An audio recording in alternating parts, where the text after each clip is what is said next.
Pues el día de hoy voy a tratar un tema con todos ustedes de ciencia política, partiendo de una pregunta que algunas personas me pidieron que desarrollara en un video del canal, y es que hay varias personas que en algún momento se han preguntado si es malo andar en política. Normalmente porque incluso existe la costumbre de no querer hablar sobre estos temas. Incluso muchas veces hemos escuchado que en la mesa no se debe de hablar ni de política, ni de religión o deporte. Y aunque se entiende el contexto de esa frase, porque pues son temas pues que muchas veces despiertan discusiones, yo creo que pues a lo mejor no en la mesa, pero sí en otros lugares se debe hablar de estas cuestiones por todo lo que está en juego, sobre todo pues cuando hablamos de decisiones políticas que tienen trascendencia en todas las áreas de nuestra vida, no solo en el ámbito económico, sino también pues en todo lo que tiene que ver con la dimensión social y con el crecimiento y la historia de cualquier país del mundo. Así que, bueno, pues vamos a empezar con esta plática breve, sencilla, concreta, con ayuda de diapositivas para hacerlo lo más claro posible y que tiene tanto un título como un subtítulo. El título es en forma de pregunta. ¿Es malo andar en política? Pues quienes ya conocen este canal o la forma que tengo yo de dar pláticas, pues ya pueden más o menos adelantar la respuesta. Por supuesto que no es malo ni hablar de política ni andar en política, pero no nos vamos a adelantar, sino que vamos a ir dando las razones. Así que el título de entrada es una pregunta. ¿Es malo andar en política? ¿Es algo contrario a la ética, como alguna vez alguien ha dicho? Y como subtema, o mejor dicho, subtítulo, un enfoque ético sobre el ser y quehacer político. Así que vamos a hablar de esto por las consecuencias que tiene en la sociedad.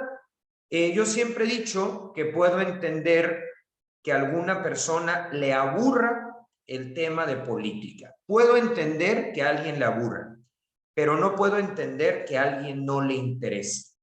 ¿Cuál es la diferencia? Puede ser que no te resulte divertido, pero no sería lógico que no te interesara, porque no hay una sola cosa de la vida, un solo tema de nuestra persona que no tenga un trasfondo político. La política es el trasfondo de las decisiones de impacto social, de impacto económico, que tarde o temprano llegan a las puertas de nuestras casas, a las puertas de nuestras oficinas. Por lo tanto, el hecho de que no a todo mundo se le haga interesante no quiere decir que no sea importante.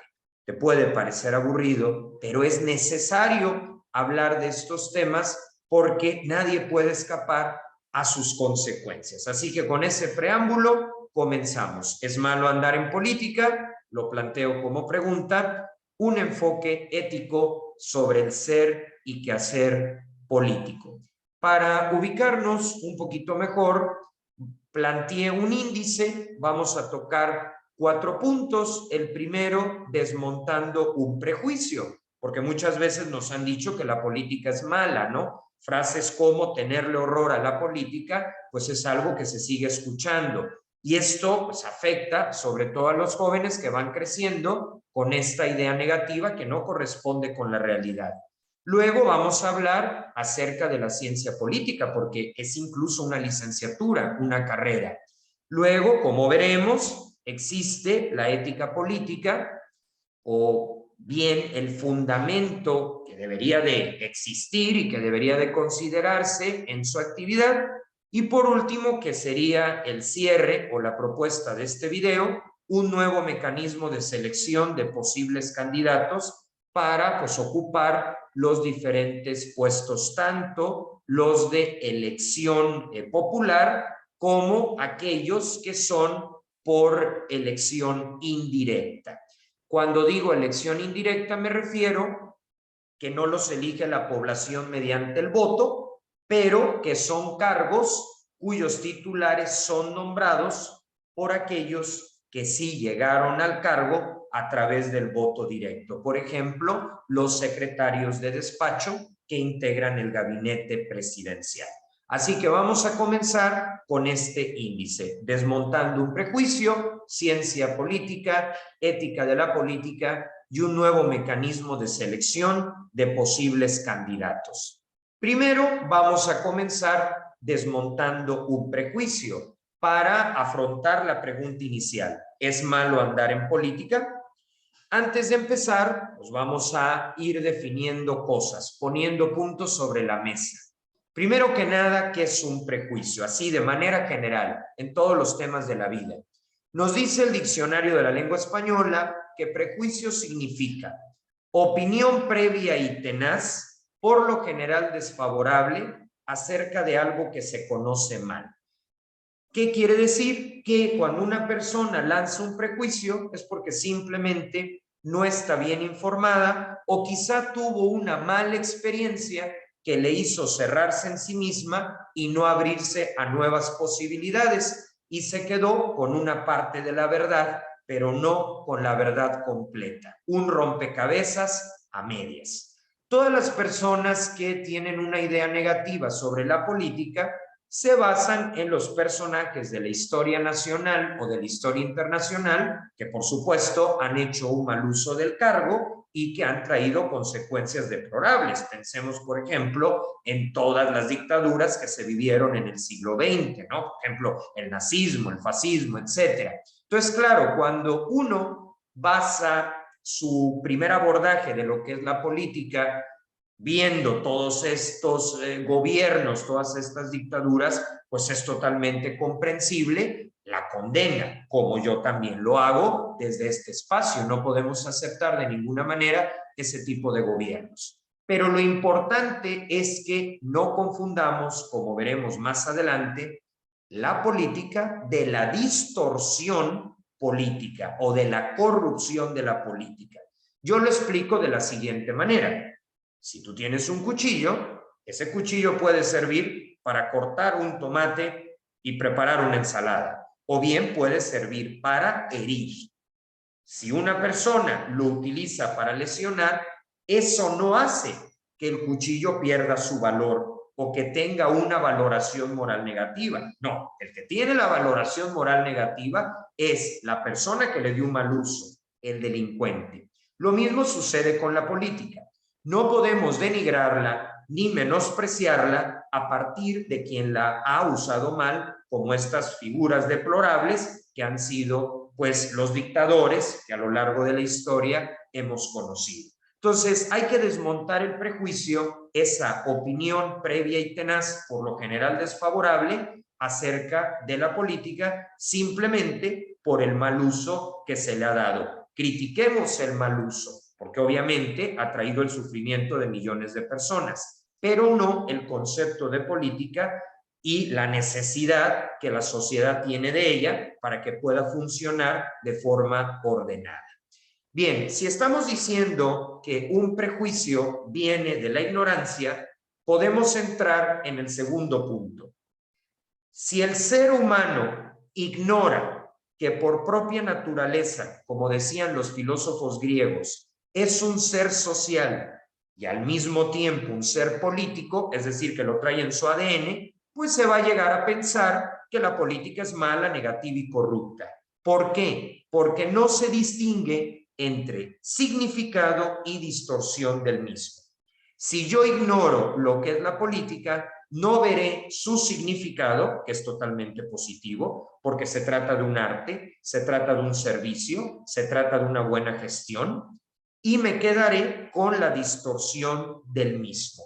Nosotros en este video lo que queremos es rescatar su verdadero significado para que las personas, especialmente los jóvenes, no se sientan mal si aspiran a ser políticos, porque de hecho necesitamos como nunca antes una nueva generación de políticos y políticas que hagan lo que les toca. Y nadie se va a animar si se parte de una visión marcada por los prejuicios. El ser y quehacer político, por lo tanto, ya libre de prejuicios, se vuelve bueno, se vuelve positivo realmente ético. Es más, hay un papa, Pablo VI, que venía de familia de abogados, él mismo estudió Derecho, y él en una ocasión, aunque fue muy criticado, a Pablo VI le tocó pues un momento ciertamente difícil del siglo XX, toda la cuestión de las grandes preguntas de la Revolución Cultural del 68, el difícil timón del Concilio Vaticano II y una serie de cambios sociales, pues que muchas veces lo cuestionaron y que no siempre se le comprendió. El Papa Pablo VI es una gran figura, pero muchas veces llamada el Papa incomprendido. ¿Por qué? Porque decía muchas cosas adelantadas a su tiempo. Pero una de ellas, y es la que nos interesa, fue que utilizó todo su potencial, es decir, su público, millones de católicos en el mundo y de no católicos, pero que estaban de acuerdo con su pensamiento, y utilizó esa posición, una sana posición, para decir que la política es la expresión más alta de caridad. O sea, la expresión más alta del servicio, la expresión más alta de lo positivo que puede existir. Pablo VI va a ser uno de los autores del siglo XX que nos va a decir: la política es buena, la política es necesaria. Escuchar esto de un líder religioso, que además fue muy coherente a lo largo de toda su vida, pues va rompiendo el prejuicio de muchos moralistas que se cuelgan de la moral para decir que hablar de política es ensuciarse. No, ensuciarse es dejar a un lado la política bajo el pretexto de yo no me quiero meter en eso y mejor me mantengo al margen y dejo que al país se lo lleve la corriente. Es un acto de irresponsabilidad disfrazado de un falso moralismo. Y entonces por eso el Papa Pablo VI, pues lo que quería no eran ciudadanos irresponsables que detrás de una falsa visión de la moral pues anduvieran así muy pulcros según ellos, pero desconectados de lo que sucedía en las calles y de los problemas sociales, políticos y económicos. Por eso Pablo VI nos va a decir: la política es buena, otra cosa es lo que se haga con ella, que ahí es donde tiene que venir un cambio de enfoque, un cambio de sistema y sobre todo mejorar en la selección de los candidatos, que eso ha sido el talón de Aquiles a lo largo de la historia y que sigue siendo una agenda pendiente en todas las sociedades democráticas. Así que el propio Pablo VI lo denomina política igual a expresión más alta de caridad, o sea, quítate de mitos, la política es buena y no solo buena, sino que es necesaria para mantener lo que los contractualistas, aquellos filósofos a los que le debemos, sí, la idea de que el Estado moderno debe contar con una constitución, decían. O sea, la política permite el punto de acuerdo bajo un documento llamado Constitución. Y toda esta serie de argumentos filosóficos pues los podemos aterrizar en la práctica, porque si no hay un acuerdo político, pues no hay estabilidad económica y a la larga no hay justicia y tampoco hay paz en las calles. Entonces, todo esto entra en juego cuando se tiene una visión prejuiciosa del querer ser político o de la política en sí misma.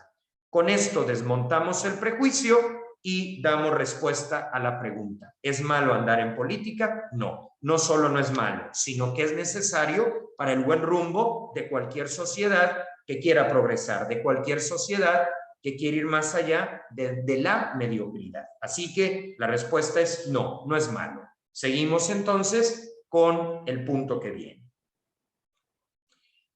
Existe, para comprender todo lo que tiene que ver con la política, que es un arte, así lo veían los filósofos griegos, como una especie de cirugía, ¿no? El pulso del cirujano, porque obviamente gobernar un país, también lo va a recordar Maquiavelo, es un arte. ¿Por qué? Porque se trata de pesos y contrapesos muy complicados, tienes que manejar una prudencia extrema y tener autoridad sin que se confunda con autoritarismo, ¿no? Así que en medio de toda esta complejidad, porque el que la política sea necesaria no le quita lo complicada, aparece una ciencia que intenta explicarla. Podríamos decir que el primero en ver a la política como ciencia va a ser Platón en su obra La República.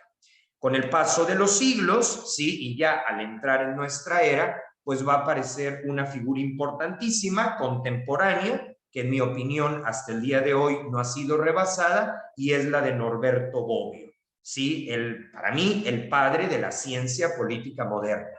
Y Norberto Bobbio pues nos va a decir, ok, queda claro que la política no solo es buena, sino que es necesaria, pero es compleja, y precisamente porque es compleja debe ser abordada no por gente improvisada o por aficionados, sino desde una perspectiva científica, o sea, que considere la realidad social, ¿sí? Y entonces él define la expresión ciencia política en su diccionario de la siguiente manera. La expresión ciencia política puede ser utilizada en un sentido amplio y no técnico, para indicar cualquier estudio de los fenómenos y de las estructuras políticas conducido con sistematicidad y rigor, apoyado sobre un amplio y cuidadoso examen de los hechos, expuesto con argumentos racionales. Es decir, que Norberto Bobbio nos plantea que la política, tan necesaria para el buen funcionamiento de la sociedad, no es una cuestión aleatoria o una idea abstracta, sino más bien una ciencia, porque tiene su propio método.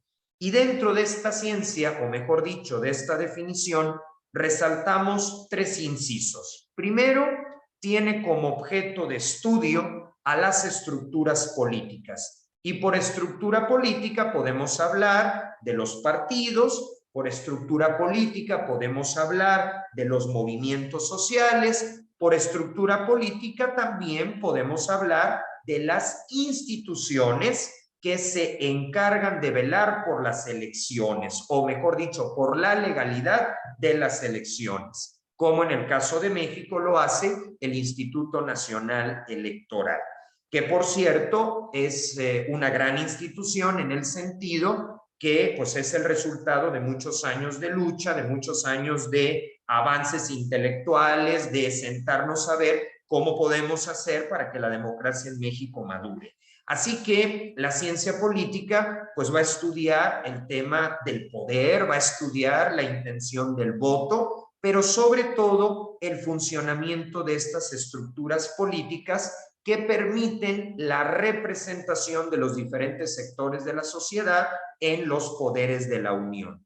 Pero también nos habla del examen de los hechos. A veces se piensa que la política es un grupo de personas opinando, ¿sí? Y aunque es muy interesante ir a un café para opinar, la realidad de las cosas es que para comprender la política hay que basarnos en hechos. ¿Cuál es la diferencia entre una suposición y un hecho? Pues que el hecho viene de estadísticas. Por eso la importancia de las encuestas que se manejan en las diferentes campañas electorales. Una encuesta se basa en una estadística y las estadísticas forman parte de una rama de las matemáticas que permite expresar gráficamente por dónde va el asunto, por dónde va la intención del voto, sí, evidentemente, no con otro objetivo que no sea el de la investigación y el de poder ubicar de forma científica cómo va evolucionando la democracia en un país determinado. Pero también la ciencia política tiene que expresar en sus libros, en sus artículos, con argumentos lo que está pasando.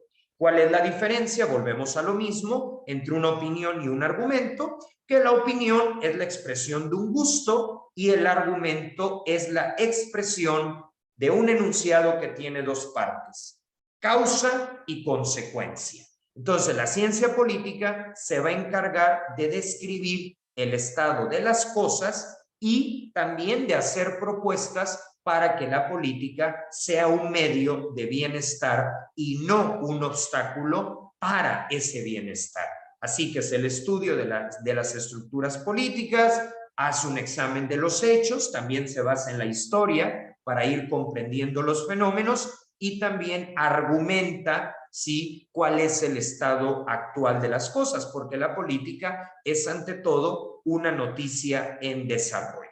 Pues bien, con esto ya tenemos la mitad de este breve video, que lo que busca es aclarar no solo que la política es buena, sino que es necesaria y que es compleja, pero que no por compleja deja de ser accesible al público en general, cuando los que de una u otra forma pertenecemos a las ciencias sociales hacemos un esfuerzo por explicarla en los términos más sencillos posibles. Bien, ya hemos visto, haciendo un repaso, ¿sí?, la necesidad de desmontar el prejuicio. Ya hemos visto que es tan importante que se constituye como ciencia, y ahora pasamos al punto principal de este video. ¿Qué lugar juega la ética en la política? Porque obviamente no faltará el que diga: este conferencista o este expositor es un ingenuo que no tiene idea de cómo funciona la política. Pues en realidad la ética, ¿sí?, no es el resultado de un ingenuo, no es el resultado de un utópico, no. La ética es el resultado de alguien que sabe que sin ella termina por anularse. Tú quita la ética de cualquier lado y caerá ese sector que quites. Todas las estructuras que hoy son piezas de museo se vinieron abajo cuando la ética desapareció. Quizá dieron origen a otra estructura no ética, pero la estructura original comenzó a derrumbarse cuando faltó la ética. Por eso decimos, eliminar el rol de la ética de cualquier actividad conduce a la autodestrucción de la misma. No es de ingenuos, sino de astutos, de gente inteligente, de gente pensante, defenderla. Si queremos que una institución pueda reinventarse y mantenerse en pie, es necesario que esta institución tenga elementos éticos. Saliéndome un poco de tema, de poco me serviría un gran contador si no es honrado. De poco me serviría un gran abogado si no es honrado. De poco me serviría un gran arquitecto si no es honrado. ¿Qué quiere decir esto? Que la ética no es un tema de dibujitos, ¿sí?, que la ética no es un tema de cursilerías, y obviamente todo mi respeto a los dibujos. Yo creo mucho en las bellas artes. Lo que trato de decir es que muchas veces nos viene el recuerdo de que hablar de ética es una cuestión cursi, cuando en realidad es una cuestión tremendamente profunda y tremendamente necesaria si queremos que las instituciones del Estado puedan seguir garantizando un régimen democrático en donde exista libertad de expresión, en donde exista derecho a la información, en donde exista derecho de réplica, en donde se den condiciones de comercio exterior y de crecimiento del arte, de la cultura, del deporte y del desarrollo tecnológico. Bien, donde quitas la ética, quitas el futuro. Dicho esto, vamos ahora a Platón. ¿Por qué Platón? Bueno, porque realmente Grecia es la cuna de la filosofía y de ahí viene el pensamiento, sobre todo el pensamiento occidental.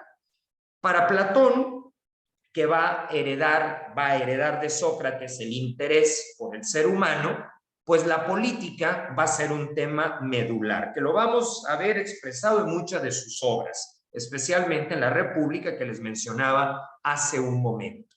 Para Platón, el Estado tiene que ser ético, ¿sí? Pero antes de hablar de esto, hay que explicar cuáles son los componentes del Estado, porque el Estado me puede sonar a un fantasma, el Estado me puede sonar a una idea que no puedo palpar con mis manos y por lo mismo no lo entiendo.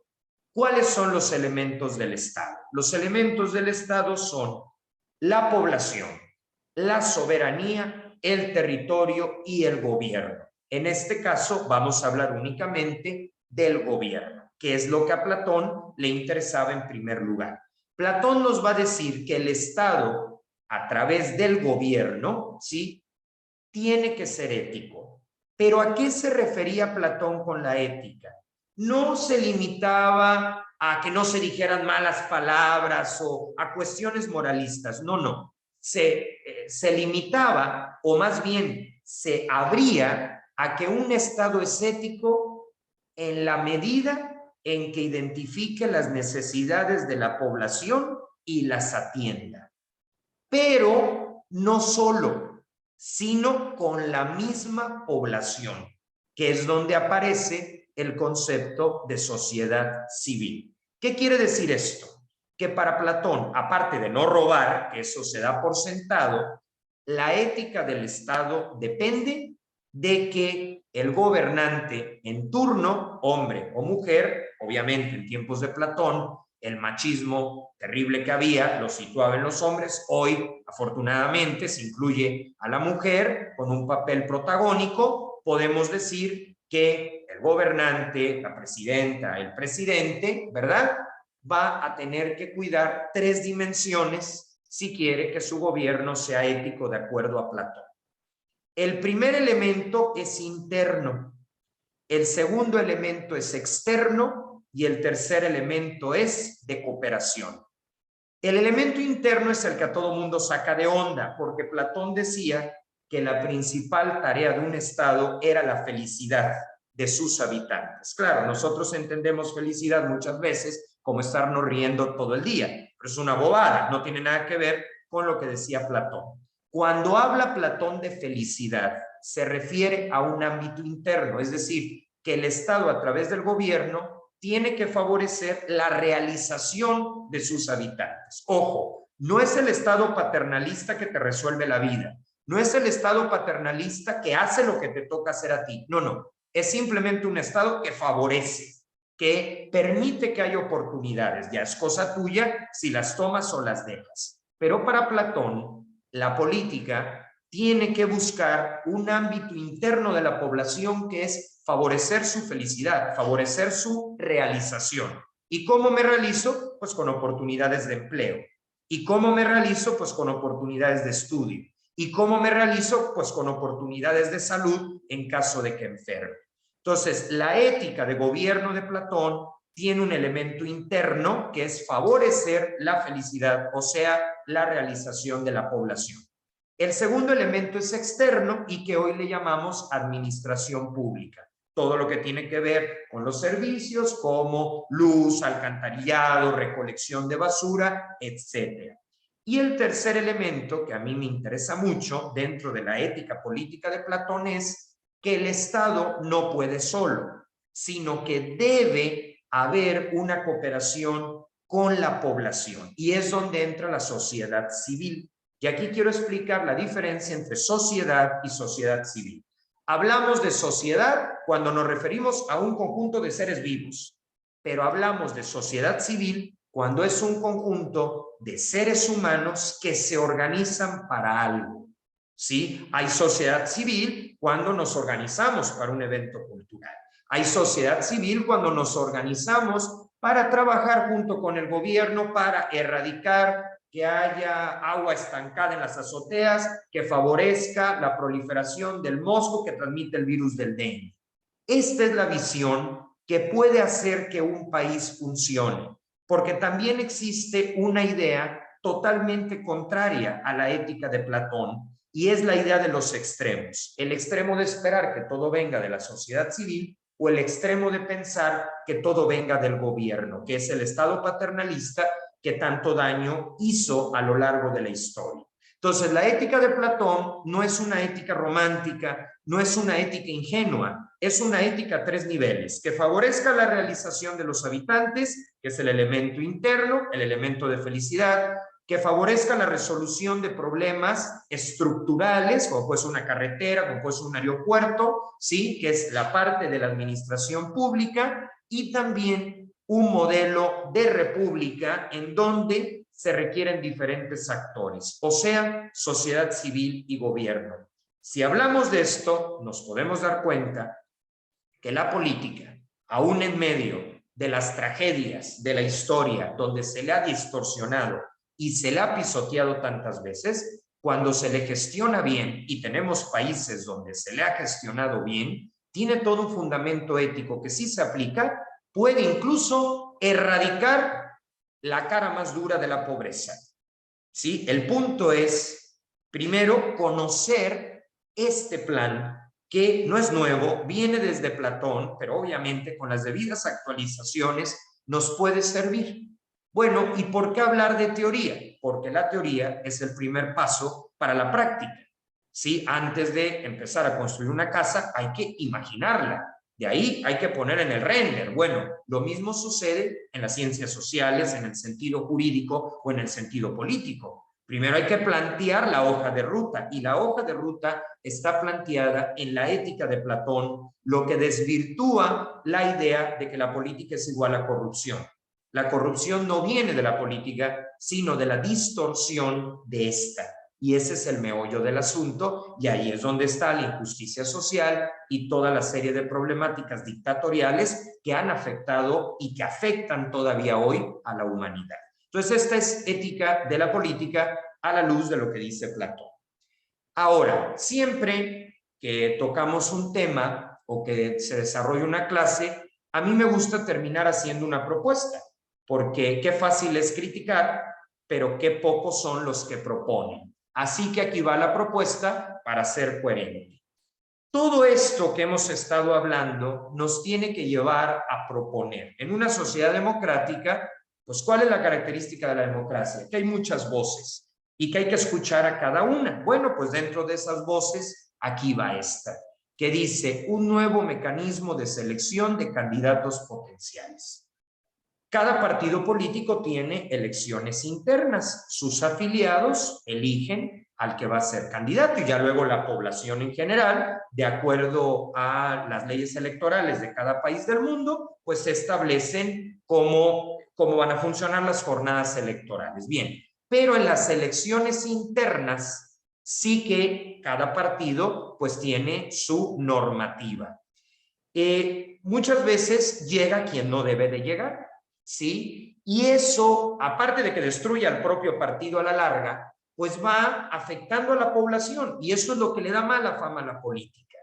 Se necesita un nuevo mecanismo de selección de candidatos, y partimos de un punto que está en la diapositiva, que dice: la crisis no está en la política, sino en ciertos perfiles o estilos de liderazgo improvisados. El que debe de llegar no llega, y el que no debe de llegar llega.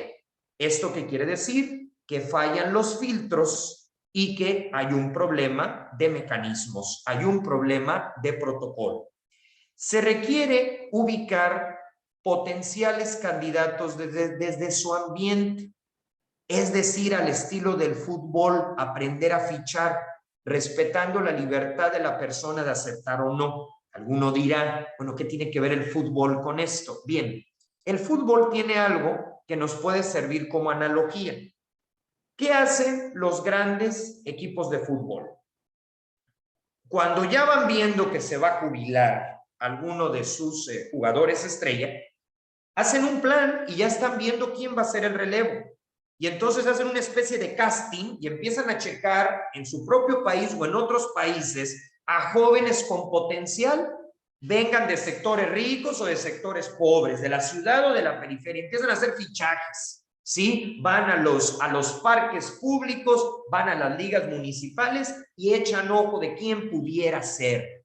Los ven en su ambiente natural, ¿sí? Y hacen la propuesta, obviamente respetando, si son menores de edad, claro, la patria potestad, se tiene que dialogar con los papás, respetar lo que marque la legislación civil, y si hay acuerdo y todo se hace como se debe de hacer, bueno, se ingresa al club, ¿no? Pero se ficha, no llega así nada más de la nada tirando goles, no, hay todo un proceso de acompañamiento. Hay todo un proceso que además verifica pues que las cosas se hagan bien, respetando los derechos, ¿no? Todo recto, ¿sí? Hombre, evidentemente, ¿verdad? Siempre cuidando el interés del jugador, de su persona, ¿no? Y aunque en estos mecanismos pues siempre puede haber algún interés económico de por medio que raye en la corrupción, pues siempre estar atentos de que eso no suceda. A lo que voy, y para no perderme, es que habría que ver posibles candidatos. Oye, visito una universidad y si tienes al de la mesa directiva de universitarios que está haciendo todo un proyecto de acción social de forma desinteresada, que habla bien, tiene un oratorio impresionante, está comprometido, se desvela ayudando a la gente, sabe dialogar, sabe negociar en el buen sentido, oye, pues ahí tienes al candidato potencial.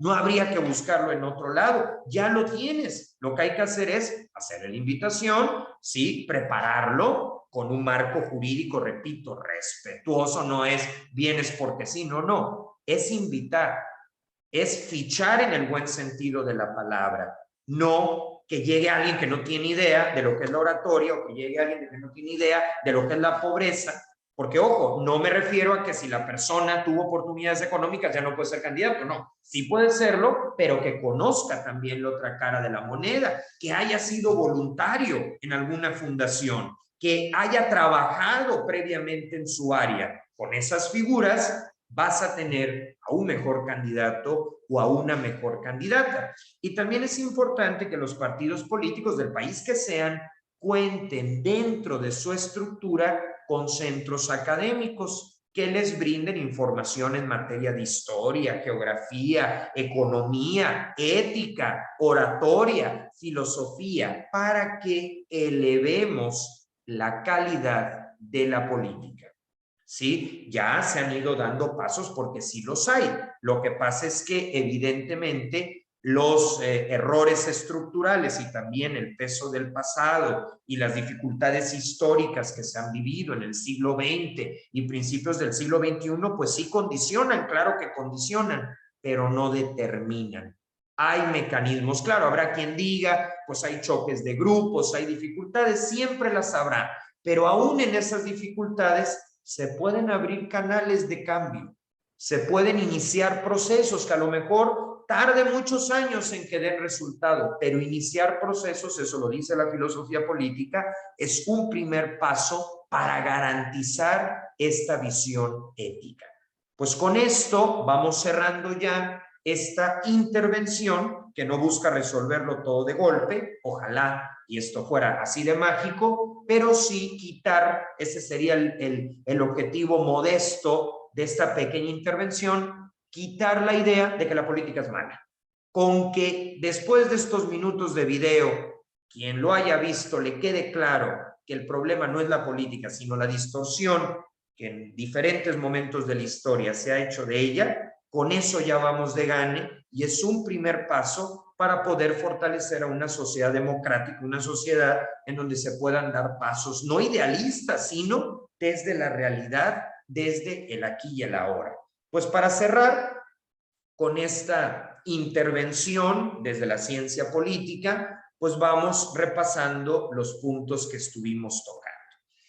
En un primer momento planteamos el título y el subtítulo de este video, un título provocador en el sentido de que se planteó como pregunta, ¿es malo andar en política? Y el subtítulo, un enfoque ético sobre el ser y quehacer político.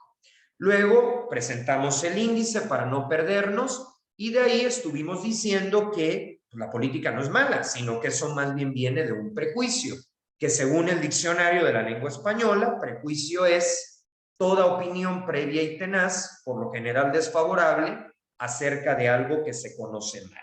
Y es que cuando no se entiende la dimensión social y política del ser humano, pues se termina por tacharla. Mientras que el ser y quehacer político, pues es algo que lo llevamos dentro y que se vuelve necesario y se vuelve incluso un servicio a la comunidad. De ahí que el Papa Pablo VI definiera la política como la expresión más alta de caridad. La palabra caridad en el lenguaje cristiano significa amor. Luego estuvimos viendo que este tema es tan complejo, pues porque el poder siempre lo es, que es una ciencia. Norberto Bobbio nos la define y dentro del significado que da, pues destacamos el estudio de las estructuras políticas, el examen de los hechos y la exposición de argumentos para que no quede en meras opiniones. Posteriormente estuvimos mencionando que la política requiere de la ética para que no se anule a sí misma y que no es un tema de ingenuos, sino de astutos. También dijimos que para Platón el Estado es ético en tanto identifique las necesidades presentes y las atienda.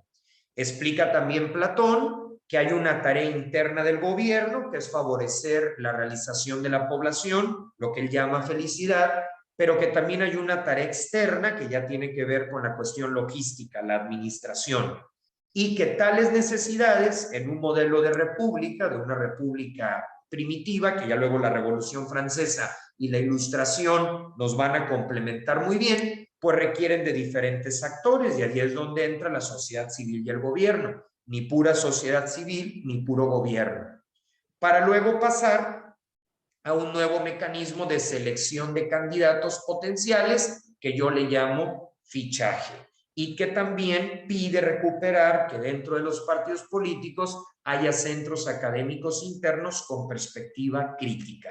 ¿Por qué perspectiva crítica? Porque no deben de ser centros de adoctrinamiento, sino centros donde se enseñe libremente el valor de cada asignatura para que ese candidato o esa candidata, cuando vaya a un debate, cuando participe, no sé, ya en un cargo público, en la Asamblea General de la ONU, pues esté a la altura de los grandes temas que interesan en las diferentes realidades socioeconómicas o socioculturales que se presenten. Pues así las cosas, terminamos entonces ofreciendo este primer video, ya dependiendo de pues, el interés de las personas que interactúen con este video, pues iremos viendo si hacemos algún otro. Así que muchas gracias, cerramos con esto, ética y política.